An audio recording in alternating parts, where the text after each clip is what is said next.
subscribe to my channel. Today, I have a story for you. I call it The Tale of the Warmongers. There was once a time in a faraway land when suddenly an attack came from a race of beings known as the Mountain Rogues. In the ancient days, the Mountain Rogues were known to be the most ferocious and the most experienced in the art of war.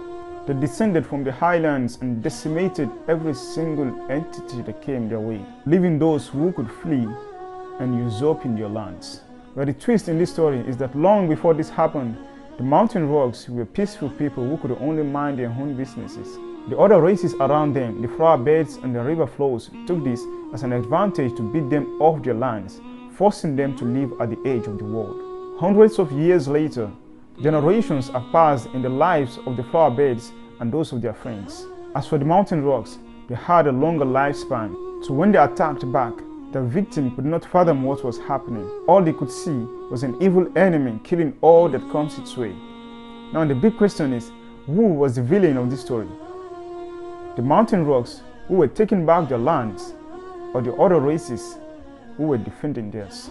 War has so long decimated the human civilization, causing an immense amount of environmental disorientation in our societies. A conflict that started with lies or mere misconceptions grows until it becomes a communitarian commotion which puts people in a position of do and die, forcing them to defend themselves against an enemy which doesn't even exist. And those who die would leave behind their blood of revenge to flow in the veins and arteries of their loved ones, who would in turn have the obligation to continue the work of their ancestors, to revenge their fathers.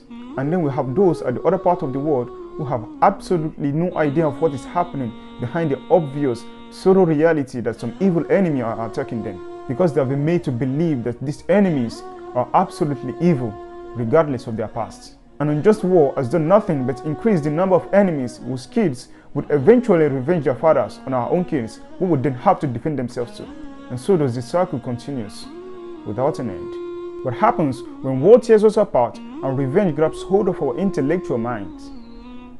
What happens when we see our dear ones butchered with no mercy and there is absolutely nothing we can do to help them? What happens when those who nourish these barbaric acts are the leaders of our world who claim to seek peace and justice? Sometimes we think that we are in control of ourselves, but in fact we have given emotion and passion the right to stare through our innermost minds, causing chaos which eventually blocks the path to reflection and ruminations over our actions. Man by nature is barbaric is what they say.